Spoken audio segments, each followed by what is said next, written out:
Okay, this is from the book John Mcdougall, The Doctor Who Fought for You by me, Pete Rogers. We're going to be doing chapter 18 about the potato. One of Dr. Mcdougall's nicknames was Dr. Potato. Dr. Mcdougall is Irish. I'm also Irish. For the Irish people, potatoes have a special significance.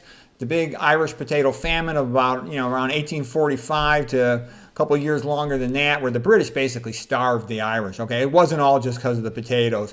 They were taking food out of the country, refusing to bring food into the country. They wanted the Irish people to starve so they could take their land from them. But anyways, the potatoes are one of the best foods you could have because they grow in harsh climates, and just a couple of acres can feed a family of 5. So you really don't need that much land to grow potatoes. All right. So here's Dr. Mcdougall on the potato. Dr. Mcdougall, by the way, has excellent lectures on the potato. They're called Potato Mastermind Lectures. You can get those over at his YouTube channel, Dr. Mcdougall Medical Center here on YouTube. You can also go to his website at drmcdougall.com. His Potato Mastermind Lectures are excellent.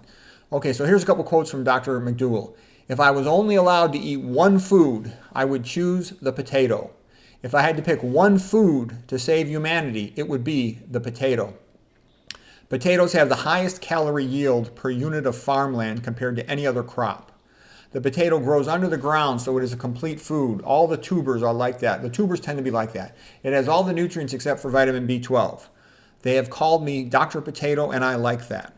Potatoes provide ideal nutrition. Not just adequate nutrition, but ideal nutrition. Boiling and baking are good ways to cook potatoes. Potatoes have only 1% of calories from fat.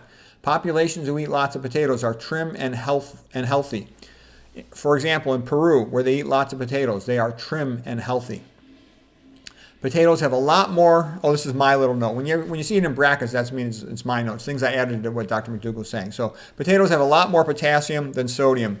One serving of plain potatoes has 379 milligrams of potassium and only 4 milligrams of sodium. So that's almost, look at that ratio. That's like about 10 to 1. So it's at least 9 to 1, okay? That's a K-factor ratio, of 95 to 1. It's almost 100 to 1. It's an extraordinarily high K-factor ratio. K-factor is the ratio of potassium to sodium.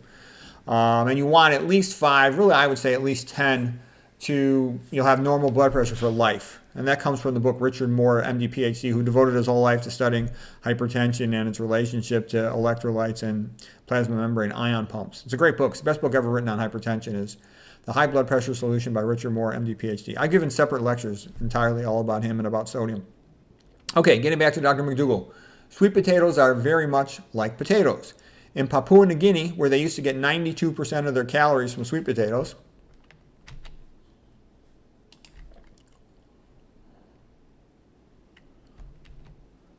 they were trim and healthy.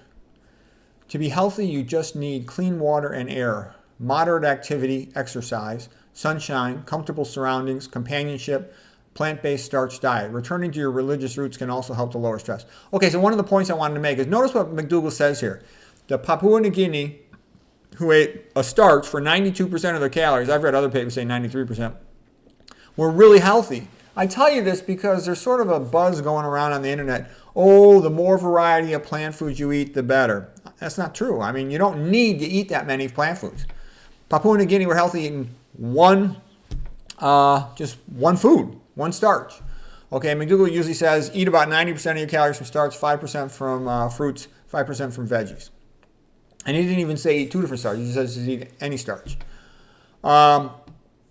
You're going to have more nutrients in a potato grown out of the ground than you are going to have in rice, like white rice, where they polish it and they remove some of the outer coating, the bran and stuff.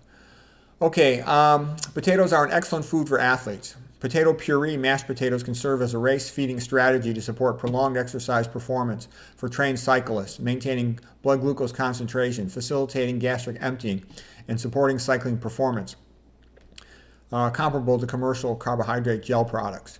Potatoes are cost-effective, a whole food, nutrient-dense source of carbohydrate.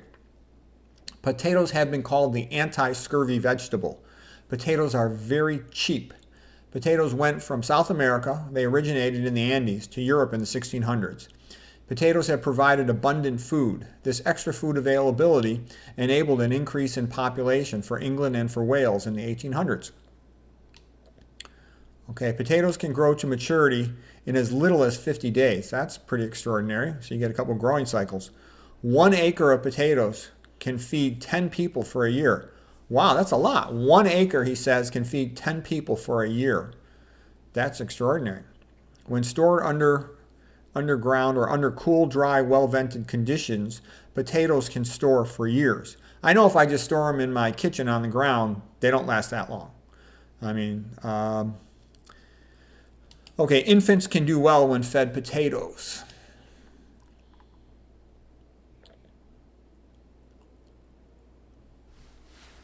Okay, continuing with Dr. Mcdougall on potatoes.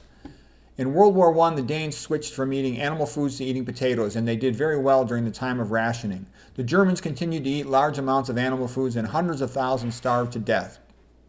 In 1925, a 25-year-old man and a 28-year-old woman under close medical supervision ate a diet of almost entirely potatoes, and they came out of it as healthy as ever. Here's the reference for that. Charles Voigt, the director of the state's potato commission, ate 20 potatoes a day for 60 days straight. During that time, he lost 21 pounds while eating 2,200 calories of potatoes per day. His total cholesterol went down 67 points. And you can also see that at a website, 20potatoesaday.com. There's a lot of people I hear extraordinary things about potato eaters. Andrew Taylor, he's the guy who went on the Spud Fit diet. He was a real heavy guy, around 300 pounds. He lost 117 pounds when he went on a potato diet for 1 year. He has online videos. He's a nice guy. I saw his lectures. If you are sick and you don't know what to do, and you are too distracted at the moment to study and think in more detail, then just eat potatoes. Potatoes are superior nutrition. So that's a big statement. Just eat potatoes. I even heard Dr. Mcdougall say the most intense, powerful thing you can do in nutrition is only eat sweet potatoes for 4 months. That's it. And take a vitamin B12 supplement. And if you haven't tried that, you haven't tried everything you can do with diet therapy. Potato is one of the best foods, if not the best food, for satisfying hunger. That's pretty widely known. Potatoes are considered by many to be the best thing to satisfy hunger. Healthy foods are way cheaper, much cheaper than hospital bills. Potatoes and sweet potatoes are almost the same. Sweet potatoes and yams are almost the same. Potatoes and sweet potatoes both have only 1% of calories from fat, so they make you skinny. Also, potatoes tend to have about 8 to 9% of calories from protein. Sweet potatoes have 4.5% of calories from protein, so I actually think it's good to minimize dietary protein. So sweet potatoes, extraordinarily healthy. Only 1% of calories from fat, only 4.5% of calories from protein. It's as good as it gets. Potatoes are as good as rice for lowering blood sugar and type 2 diabetes. Okay.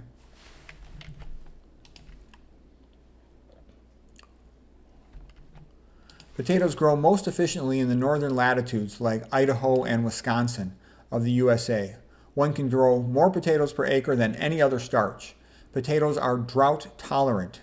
Potatoes are also heat tolerant. They're also relatively disease resistant. It takes 4 times as much land to grow the equivalent amount of rice as potatoes. That's a big statement. You need 4 times as much land to grow the same amount of calories from rice as you do from potatoes.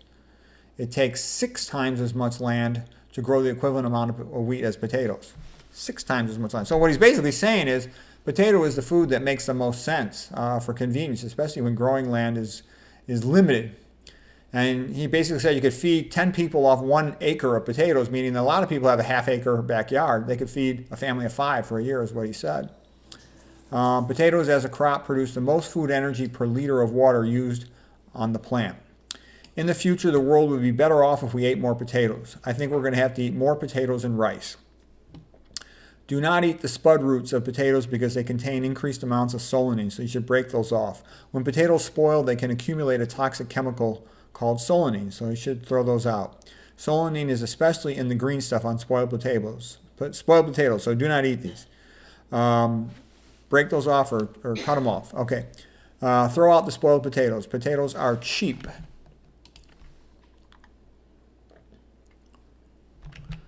Side effects of eating solanine can include headache, diarrhea, nausea, vomiting, weakness, depression, and finally paralysis, a rare skin disease called potato eruption. Death from solanine poisoning is very rare. Okay, and by the way, I'd eaten potatoes all through my life. I never had a problem ever from potatoes of any sort. If a potato's spoiled or I just throw it out. If it's got the little spud things growing out, I just break those off, throw them away. And this is from the Potato Mastermind Lectures, parts 1 and 2 by Dr. Mcdougall at the Dr. Mcdougall YouTube channel. So I hope you found that interesting. That's Dr. Potato's take on the potato.